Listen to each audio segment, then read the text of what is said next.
নমস্কার। কবি অলোক চট্টোপাধ্যায়ের লেখা কবিতা রবীন্দ্রনাথ।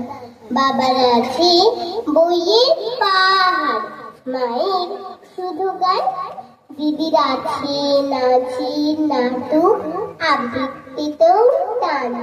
সন্ধি রাত্রি সকাল দুপুর সবার তুমি রবীন্দ্র ঠাকুর।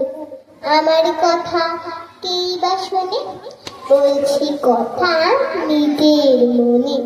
জানি তুমি মস্ত বড়, ওই যে ছবি দুলছে মালা, মেঝের উপর প্রদীপ জ্বালা।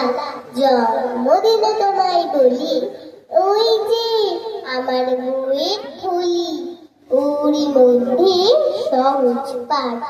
পড়েছি তার 4টি ছড়া, স্কুলেতে দেয় যেমন পড়া।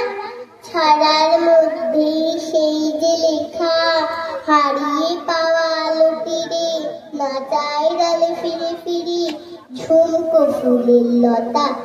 কেউ দেবে না বুঝিয়ে আমায়, ব্যস্ত সবাই তোমায় জানায়, কাঁচের বাধা সরিয়ে ফেলো, আমার দিকে চোখটি মেলো।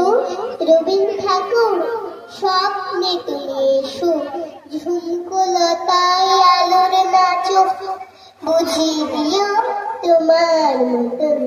রবীন্দ্র ঠাকুর আমায় তুমি একটু ভালোবেসো।